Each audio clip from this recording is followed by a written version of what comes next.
भीड़ में जब आदमी चलता है तो साया भी साथ छोड़ देता है। अकेले रहो और जीवन का लक्ष्य निर्धारित करो। कई सालों पहले ऐसी सीख गौतम बुद्ध ने उस वक्त की पीढ़ी को क्यों दी थी? इसके पीछे का रहस्य क्या है?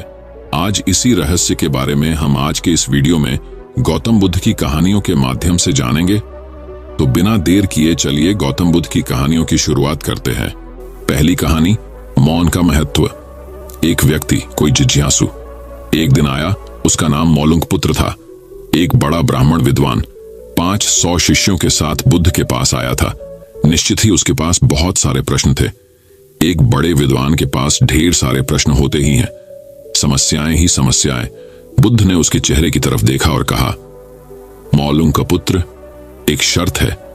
यदि तुम शर्त पूरी करो, केवल तभी मैं उत्तर दे सकता हूं। मैं तुम्हारे सिर में भनभनाते प्रश्नों को देख सकता हूं। 1 वर्ष तक प्रतीक्षा करो, ध्यान करो, मौन रहो। जब तुम्हारे भीतर का शोर समाप्त हो जाए, जब तुम्हारी भी बातचीत रुक जाए, तब तुम कुछ भी पूछना और मैं उत्तर दूंगा। यह मैं वचन देता हूं। मौलुंकपुत्र कुछ चिंतित हुआ। 1 वर्ष केवल मौन रहना, और तब यह व्यक्ति उत्तर देगा। और कौन जाने कि वे उत्तर सही भी हैं या नहीं। तो हो सकता है 1 वर्ष बिल्कुल ही बेकार जाए। इसके उत्तर बिल्कुल व्यर्थ भी हो सकते हैं। क्या करना चाहिए? वह दुविधा में पड़ गया। वह थोड़ा झिझक भी रहा था। ऐसी शर्त मानने में इसमें खतरा था।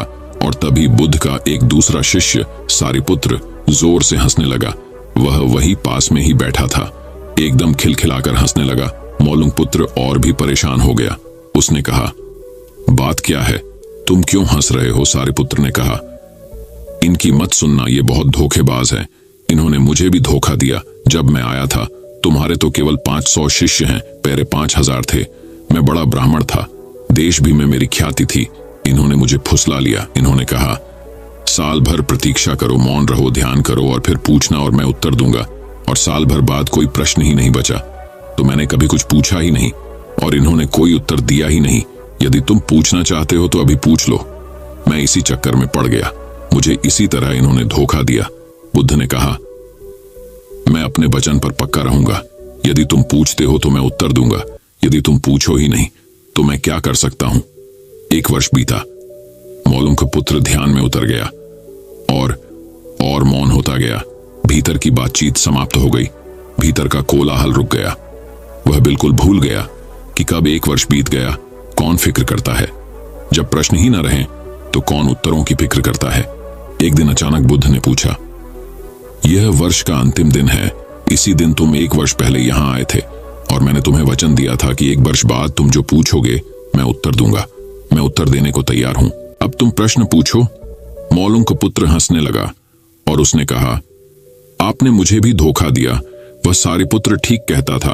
अब कोई प्रश्न ही पूछने के लिए नहीं रहा तो मैं क्या पूछूं?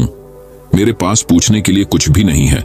असल में यदि तुम सत्य नहीं हो तो समस्याएं होती हैं और प्रश्न होते हैं। वे तुम्हारे झूठ से पैदा होते हैं। तुम्हारे स्वप्न, तुम्हारी नींद से वे पैदा होते हैं। जब तुम सत्य, प्रामाणिक, मौन, समग्र होते हो, वे विरोहित हो जाते हैं। मेरी समझ ऐसी है कि मन की एक अवस्था है जहां केवल प्रश्न होते हैं और मन की एक अवस्था है जहां केवल उत्तर होते हैं और वे कभी साथ साथ नहीं होते। यदि तुम अभी भी पूछ रहे हो तो तुम उत्तर नहीं ग्रहण कर सकते। मैं उत्तर दे सकता हूं लेकिन तुम उसे ले नहीं सकते। यदि तुम्हारे भीतर प्रश्न उठने बंद हो गए हैं तो मुझे उत्तर देने की कोई जरूरत नहीं है। तुम्हें उत्तर मिल जाता है। किसी प्रश्न का उत्तर नहीं दिया जा सकता है। मन की एक ऐसी अवस्था उपलब्ध करनी होती है जहां कोई प्रश्न नहीं उठते। मन की प्रश्न रहित अवस्था ही एकमात्र उत्तर है। यही तो ध्यान की पूरी प्रक्रिया है। प्रश्नों को गिरा देना, भीतर चलती बातचीत को गिरा देना। जब भीतर की बातचीत रुक जाती है तो ऐसा असीम मौन छा जाता है। उस मौन में हर चीज का उत्तर मिल जाता है। हर चीज सुलझ जाती है। शाब्दिक रूप से नहीं, अस्तित्वगत रूप में सुलझ जाती है। कहीं कोई समस्या नहीं रह जाती है। तो चलिए गौतम बुद्ध की दूसरी रहस्यमय कहानी की शुरुआत करते हैं। दूसरी कहानी, बुद्ध ने बताया शांति पाने का उपाय। महात्मा बुद्ध नदी के किनारे एकांत में अपनी कुटिया में रहते थे। उन्होंने कुटिया के चारों ओर हरे भरे वृक्ष लगा रखे थे जिन पर सुबह शाम पक्षियों का कलरव गूंजता रहता था। प्रकृति का यह मधुर सानिध्य महात्मा बुद्ध को सदैव आनंदित रखता था। पक्षी और पेड़ पौधे तो मानो उनका परिवार ही बन गए थे। एक दिन महात्मा बुद्ध प्रातःकाल उठे ही थे कि द्वार पर उन्हें एक सेठ जी खड़े नजर आए। उन्हें चिंताग्रस्त देख महात्मा बुद्ध ने उनसे समस्या जाननी चाहिए। सेठ जी बोले, महाराज, मेरे पास विशाल संपदा है, भरा पूरा परिवार है और मुझे कोई रोग भी नहीं है, फिर भी मुझे नींद नहीं आती। रात भर करवटें ही बदलता रहता हूं। महात्मा बुद्ध ने आत्मीयता से सेठ जी के सिर पर हाथ फेंकर कहा, सेठ, तुम्हारे पास सब कुछ भले ही हो, किंतु वह नहीं है जो नींद के लिए आवश्यक है। सेठ ने पूछा, वह क्या है महाराज? महात्मा बुद्ध बोले, तुम चारों ओर चिंताओं से घिरे हो। धन संपत्ति की चिंता, व्यापार व्यवसाय की चिंता, परिवार की चिंता। स्मरण रखो कि चिंता चैन में शत्रुता है। सेठ ने इससे बचने का उपाय पूछा तो उन्होंने कहा, तुम प्रकृति से शिक्षा ग्रहण करो। पेड़ पौधे, फूल, पानी और प्रकाश के रूप में उसकी अनंत संपदा चारों ओर बिखरी हुई है, किंतु वह चिंता मुक्त है। अपनी इस दौलत को पूरी दुनिया पर दोनों हाथों से सतत लुटाती रहती है। तुम यदि उससे प्रेरणा लेकर अपना जीवन भी उसके अनुरूप बना लोगे तो तुम्हें न केवल नींद आएगी बल्कि अति शांति महसूस होगी। सेठ ने महात्मा बुद्ध की बात का मर्म समझा और लोक कल्याण की राह पर चल पड़ा। धन और ज्ञान देने से बढ़ते ही हैं, इसलिए इनके संग्रह के साथ साथ इनके दान की वृत्ति भी रखनी चाहिए। तो चलिए गौतम बुद्ध की तीसरी रहस्यमय कहानी की शुरुआत करते हैं। तीसरी कहानी, एक क्रोधी ने बौद्ध धर्म अपनाया। बौद्ध भिक्षु बोधि धर्म भ्रमण करते हुए एक गांव में पहुंचे। लोग उनका बहुत आदर करते थे। बोधि धर्म व उनके शिष्यों का ग्रामीणों ने हार्दिक सत्कार किया और फिर उनके पवित्र वचनों को सुनने के लिए उनके आसपास एकत्रित हो गए। बोधि धर्म लोगों को धर्म और आचरण विषयक अच्छी बातें सरल भाषा में समझाने लगे। तभी वहां एक व्यक्ति आया और बोधि धर्म को अपशब्द कहने लगा। उपस्थित जनसमूह ने उसे रोकने का बहुत प्रयास किया, किंतु वह नहीं माना तथा अनवरत बोधि धर्म को बुरा भला कहता रहा। लोगों ने कहा कि महाराज, ये व्यक्ति कितना उदंड है, निरर्थक ही आपको अपशब्द कह रहा है।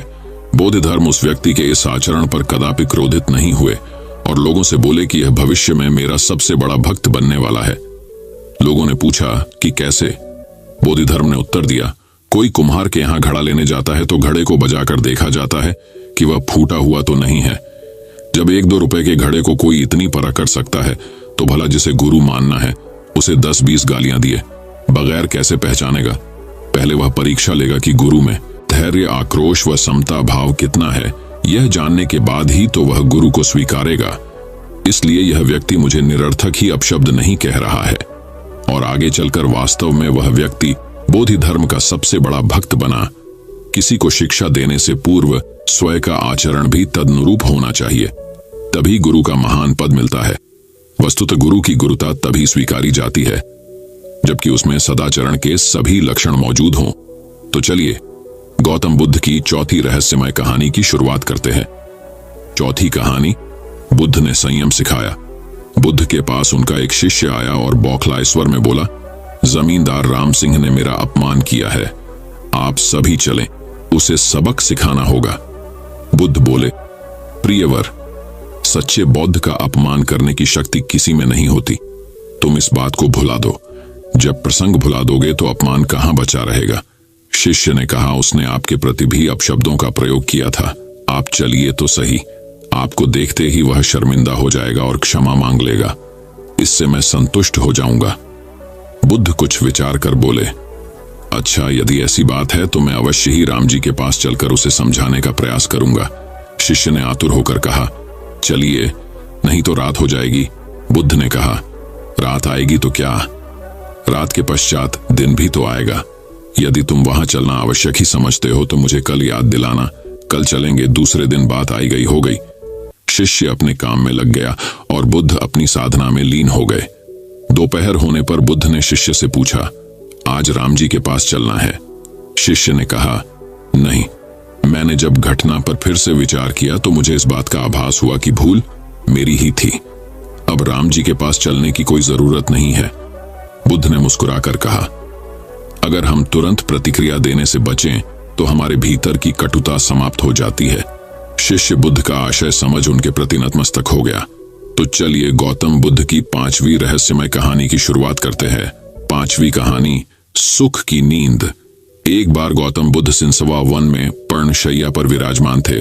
कि हस्तकालबक नामक एक शिष्य ने वहां आकर उनसे पूछा, भंते, कल आप सुखपूर्वक सोए ही होंगे। हाँ कुमार, कल मैं सुख की नींद सोया। किंतु महात्मा, कल रात तो हिमपात हो रहा था और ठंड भी कड़ाके की थी। आपके पत्तों का आसन तो एकदम पतला है, फिर भी आप कहते हैं कि आप सुख की नींद सोए। अच्छा कुमार, मेरे प्रश्न का उत्तर दो। मान लो किसी गृहपति के पुत्र का कक्ष वायु रहित और बंद हो, उसके पलंग पर 4 अंगुल की पोस्तीन बिछी हो, तकिया कालीन का हो तथा ऊपर वितान हो और सेवा के लिए 4 भार्याएं तत्पर हों, तब क्या वह गृहपति पुत्र सुख से सो सकेगा? हाँ भंते, इतनी सुख सुविधाएं होने पर भला वह सुख से क्यों ना सोएगा, उसे सुख की नींद ही आएगी। किंतु कुमार, यदि उस गृहपति पुत्र को रोग से उत्पन्न होने वाला शारीरिक या मानसिक कष्ट हो तो क्या वह सुख से सोएगा? नहीं भंते, वह सुख से नहीं सो सकेगा। कुमार, तथागत की राग, द्वेष और मोह से उत्पन्न होने वाली जलन जड़ मूल से नष्ट हो गई है। इसी कारण सुख की नींद आई थी। वास्तव में नींद को अच्छे आस्तरण की आवश्यकता नहीं होती। तुमने यह तो सुना ही होगा कि सूली के ऊपर भी अच्छी नींद आ जाती है। सुखद नींद के लिए चित्त का शांत होना परम आवश्यक है, और यदि सुखद आस्तरण हो तब तो बात ही क्या, सुखद नींद के लिए वह निश्चय ही सहायक होगा। तो चलिए गौतम बुद्ध की छठी रहस्यमय कहानी की शुरुआत करते हैं। छठी कहानी, गौतम बुद्ध ने दी प्रेम में संयम की सीख। एक बार एक व्यक्ति भगवान बुद्ध के पास आया और उसने बताया कि उसका एकमात्र पुत्र आकस्मिक मृत्यु को प्राप्त हुआ। तभी से उसके शोक में न वह ठीक से सो पाता और न खाता पीता है। बस एक ही आशा में उसका जीवन बचा हुआ है कि कहीं से उसका पुत्र फिर से आ जाएगा। उसकी व्यथा सुनकर बुद्ध बोले, लगाव से दुख ही होता है। उस व्यक्ति ने असहमति जताते हुए कहा कि आप गलत कह रहे हैं, लगाव से कष्ट नहीं होता, वह तो प्रसन्नता और आनंद देता है। बुद्ध कुछ और कहते, इसके पहले वह वहां से चला गया। यह बात सार्वजनिक बहस बनकर राजा प्रसेनजित तक पहुंची। उन्होंने रानी के समक्ष हुई बातचीत में बुद्ध को गलत ठहराया। रानी बुद्ध की बात का मर्म जानती थी, इसलिए उन्होंने बुद्ध के द्वारा अपनी बात के समर्थन में सुनाई गईं 2 घटनाएं राजा को बताते हुए कहा, महाराज, श्रावस्ती में हाल ही में एक महिला मां की मृत्यु होने से दुहक में पागल हो गई। 2 प्रेमियों ने लड़की का विवाह किसी और से हो जाने पर आत्महत्या कर ली। इससे यही प्रकट होता है कि लगाव से दुख होता है। क्या आप राजकुमारी को प्रेम करते हैं? राजा चकित होकर बोले, अवश्य ही करता हूं। रानी ने प्रश्न किया, यदि वह किसी दुर्घटना का शिकार हो जाए तो क्या आपको दुख न होगा? राजा ने स्वीकार किया कि उन्हें दुख होगा। अब वे बुद्ध की बात से पूर्णतः सहमत हुए। वस्तुत लगाव या प्रेम आनंद देता है, किंतु अनुकूल परिस्थितियों में यह संभव होता है। प्रिय पुत्र के अभाव या उसे कष्ट में देख यह प्रेम दुख में परिणत होकर तकलीफ देता है। इसलिए अपने प्रेम को संयम की लगाम से कस कर रखें। तो चलिए गौतम बुद्ध की 7वीं रहस्यमय कहानी की शुरुआत करते हैं। 7वीं कहानी, बुद्ध का वैराग्य। गौतम को घर छोड़े 7 साल बीत चुके थे। वे राजगृह में प्रवचन करते थे। उनके पिता राजा शुद्धोधन ने 1 वर्ष के भीतर 10 दूत उनके पास भेजे थे कि एक बार दर्शन दे दो। वे कपिलवस्तु पहुंचे। उनके साथ उनके दोनों प्रिय शिष्य सारिपुत्र और मौदगल्याण भी थे। वहीं दोनों शिष्य जिनकी अस्थियां सांची के दूसरे स्तूप से मिली थी, उन्होंने कपिलवस्तु के दक्षिणी छोर से भिक्षाटन शुरू किया। संघ के सैकड़ों लोग उनके साथ थे। उन्हें देखने पूरा नगर उमड़ पड़ा था। अपने प्रिय राजकुमार को भीख मांगता देख लोग रो पड़े थे। राजा को पता चला तो वे अपने बेटे को देखने सड़क पर गए। बहुत आग्रह करने के बाद शाक्य मुनि ने राजा पिता का निमंत्रण स्वीकार किया और राजभवन में गए। राजा ने संघ के अन्य भिक्षुओं को भवन के विशेष परिसर में ठहराया। जब शुद्धोधन शाक्य मुनि का हाथ पकड़कर चल रहे थे तो अवश्य ही उनके चेहरे पर पिता होने का वह भाव आया होगा जो पुत्र का मार्गदर्शक होने के नैसर्गिक अधिकार से भरा होता है। खुद शाक्य मुनि इस अधिकार में हस्तक्षेप नहीं कर सकते थे। भवन में राहुल की माता यशोधरा के पास भी तुरंत यह संदेश पहुंचा कि गौतम लौट आए हैं। वे जाईं और अपने पति से मुलाकात करे, लेकिन यशोधरा ने इनकार कर दिया। गौतम उसे छोड़कर गए थे, आज लौटे हैं तो वह क्यों जाए भला उनका सत्कार करने। यशोधरा ने संदेश भिजवाया, यदि एक पल के लिए भी आर्यपुत्र ने मुझ में कोई गुण देखा हो तो वे स्वयं इस कक्ष तक आएंगे जहां से वे आधी रात बिना बताए चले गए थे।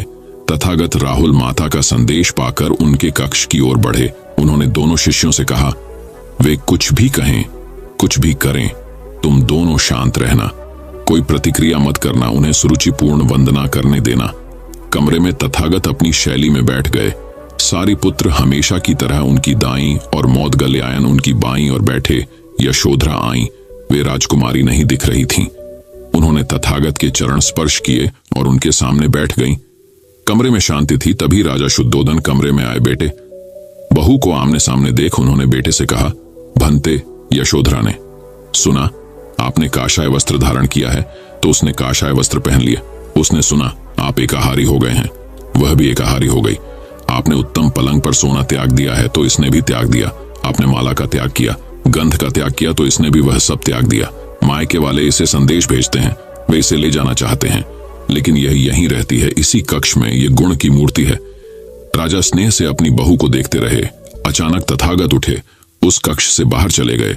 शाक्य मुनि ने शिष्यों को शांत रहने को कहा था, लेकिन वे स्वयं उस कक्ष से बाहर चले गए।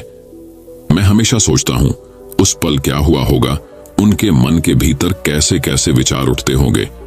क्या संबोधि एक लघु क्षण होता है या दीर्घ क्षण? क्या संबोधि एक अनंत अभ्यास है, क्या संयम उसका गरुड़यान है? धम्मपद का 13वां श्लोक बार बार याद आता है, यथागारम दुच्छेन बुट्टी समति विभजती एवं अभावितम चित्तम रागो समति विभजती। इसका मतलब है घर की छत मजबूत ना हो, सही तरह से उसे घास फूस से ढका ना गया हो, तो बरसात के दिनों में उसमें से पानी रिसता है, घर भर में फैल जाता है। उसी तरह ध्यान और एकाग्रता हमारे व्यक्तित्व की छत है। ध्यान और एकाग्रता जीवन को सार्थक करते हैं। तो चलिए गौतम बुद्ध की 8वीं रहस्यमय कहानी की शुरुआत करते हैं। चित्तस 8वीं कहानी, सत्संग का महत्व। महात्मा बुद्ध ने युवक को सत्संग का महत्व समझाया। महात्मा बुद्ध एक गांव में ठहरे हुए थे। वे प्रतिदिन शाम को वहां पर सत्संग करते थे। भक्तों की भीड़ होती थी, क्योंकि उनके प्रवचनों से जीवन को सही दिशा बोध प्राप्त होता था। बुद्ध की वाणी में गजब का जादू था। उनके शब्द श्रोता के दिल में उतर जाते थे। एक युवक प्रतिदिन बुद्ध का प्रवचन सुनता था। एक दिन जब प्रवचन समाप्त हो गए तो वह बुद्ध के पास गया और बोला, महाराज, मैं काफी दिनों से आपके प्रवचन सुन रहा हूं, किंतु यहां से जाने के बाद मैं अपने गृहस्थ जीवन में वैसा सदाचरण नहीं कर पाता जैसा यहां से सुनकर जाता हूं। इससे सत्संग के महत्व पर शंका भी होने लगती है। बताइए मैं क्या करूं? बुद्ध ने युवक को बांस की एक टोकरी देते हुए उसमें पानी भरकर लाने के लिए कहा। युवक टोकरी में जल भरने में असफल रहा। बुद्ध ने यह कार्य निरंतर जारी रखने के लिए कहा। युवक प्रतिदिन टोकरी में जल भरने का प्रयास करता, किंतु सफल नहीं हो पाता। कुछ दिनों बाद बुद्ध ने उससे पूछा, इतने दिनों से टोकरी में लगातार जल डालने से क्या टोकरी में कोई फर्क नजर आया? युवक बोला, एक फर्क जरूर नजर आया है। पहले टोकरी के साथ मिट्टी जमा होती थी, अब वह साफ दिखाई देती है, कोई गंदगी नहीं दिखाई देती है, और इसके छेद पहले जितने बड़े नहीं रह गए, वे बहुत छोटे हो गए हैं। तब बुद्ध ने उसे समझाया, यदि इसी तरह उसे पानी में निरंतर डालते रहोगे तो कुछ ही दिनों में ये छेद फूलकर बंद हो जाएंगे और टोकरी में पानी भर पाओगे। इसी प्रकार जो निरंतर सत्संग करते हैं उनका मन एक दिन अवश्य निर्मल हो जाता है। अवगुणों के छिद्र भरने लगते हैं और गुणों का जल भरने लगता है। युवक ने बुद्ध से अपनी समस्या का समाधान पा लिया। निरंतर सत्संग से दुर्जन भी सज्जन हो जाते हैं, क्योंकि महापुरुषों की पवित्र वाणी उनके मानसिक विकारों को दूर कर उनमें सद्विचारों का आलोक प्रसारित कर देती है। तो चलिए अब बढ़ते हैं हमारे गौतम बुद्ध की 9वीं कहानी की तरफ। 9वीं कहानी दोस्तों बहुत समय पहले की बात है। एक राजा बहुत बड़ा प्रजापालक था। हमेशा प्रजा के हित में प्रयत्नशील रहता था। वह इतना कर्मठ था कि अपना सुख, ऐशो आराम सब छोड़कर सारा समय जन कल्याण में ही लगा देता था। यहाँ तक कि जो मोक्ष का साधन है अर्थात भगवत भजन, उसके लिए भी वह समय नहीं निकाल पाता था। एक सुबह राजा वन की तरफ भ्रमण करने के लिए जा रहा था कि उसे एक देव के दर्शन हुए। राजा ने देव को प्रणाम करते हुए उनका अभिनंदन किया और देव के हाथों में एक लंबी चौड़ी पुस्तक देखकर उनसे पूछा, महाराज, आपके हाथ में यह क्या है?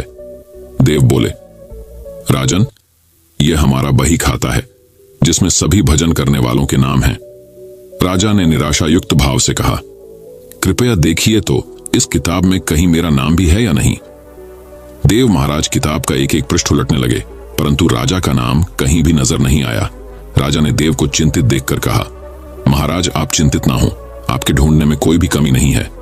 वास्तव में ये मेरा दुर्भाग्य है कि मैं भजन कीर्तन के लिए समय नहीं निकाल पाता और इसीलिए मेरा नाम यहाँ नहीं है। उस दिन राजा के मन में आत्मग्लानि सी उत्पन्न हुई, लेकिन इसके बावजूद उन्होंने इसे नजरअंदाज कर दिया और पुनः परोपकार की भावना लिए दूसरों की सेवा करने में लग गए। कुछ दिन बाद राजा फिर सुबह वन की तरफ टहलने के लिए निकले तो उन्हें वहीं देव महाराज के दर्शन हुए। इस बार भी उनके हाथ में एक पुस्तक थी। इस पुस्तक के रंग और आकार में बहुत भेद था और ये पहली वाली से काफी छोटी भी थी। राजा ने फिर उन्हें प्रणाम करते हुए पूछा, महाराज आज कौन सा बही खाता आपने हाथों में लिया हुआ है? देव ने कहा, राजन आज के बही खाते में उन लोगों का नाम लिखा है जो ईश्वर को सबसे अधिक प्रिय हैं। राजा ने कहा, कितने भाग्यशाली होंगे वे लोग, निश्चित ही वे दिन रात भगवत भजन में लीन रहते होंगे। क्या इस पुस्तक में कोई मेरे राज्य का भी नागरिक है? देव महाराज ने बही खाता खोला और ये क्या, पहले पन्ने पर पहला नाम राजा का ही था? राजा ने आश्चर्यचकित होकर पूछा, महाराज मेरा नाम इसमें कैसे लिखा हुआ है? मैं तो मंदिर भी कभी कभार ही जाता हूं। देव ने कहा, राजन इसमें आश्चर्य की क्या बात है? जो लोग निष्काम होकर संसार की सेवा करते हैं, जो लोग संसार के उपकार में अपना जीवन अर्पण करते हैं, जो लोग मुक्ति का लोभ भी त्याग कर प्रभु के निर्बल संतानों की सेवा सहायता में अपना योगदान देते हैं, उन त्यागी महापुरुषों का भजन स्वयं ईश्वर करता है। ऐ राजन, तू मत पछता कि तू पूजा पाठ नहीं करता, लोगों की सेवा कर, तू असल में भगवान की ही पूजा करता है। परोपकार और निस्वार्थ लोक सेवा किसी भी उपासना से बढ़कर हैं। कर्म करते हुए 100 वर्ष जीने की इच्छा करो तो कर्म बंधन में लिप्त हो जाओगे। सच्ची भक्ति तो यही है कि परोपकार करो, दीन दुखियों का हित साधन करो। अनाथ, विधवा, किसान व निर्धन आज अत्याचारियों से सताए जाते हैं, इनकी यथाशक्ति सहायता और सेवा करो, और यही परम भक्ति है। राजा को आज देव के माध्यम से बहुत बड़ा ज्ञान मिल चुका था और अब राजा भी समझ गया कि परोपकार से बड़ा कुछ भी नहीं, और जो परोपकार करते हैं वही लोग सर्वश्रेष्ठ कहलाते हैं। मित्रों, जो व्यक्ति निस्वार्थ भाव से लोगों की सेवा करने के लिए आगे आते हैं, परमात्मा हर समय उनके कल्याण के लिए यत्न करता है। हमारे पूर्वजों ने कहा भी है, परोपकाराय पुण्याय भवति, अर्थात दूसरों के लिए जीना, दूसरों की सेवा को ही पूजा समझकर कर्म करना। परोपकार के लिए अपने जीवन को सारथिक बनाना ही सबसे बड़ा पुण्य है। दोस्तों, मैं उम्मीद करता हूं कि यह कहानी सुनने से आपके जीवन में अच्छे बदलाव आए होंगे। आपको इस वीडियो से क्या सीखने मिला ये कमेंट करके जरूर बताएं और अपने परिवार, दोस्तों या आपके करीबी इंसान के साथ ये कहानी शेयर करके उन्हें भी इस ज्ञान से परिचित करवाएं।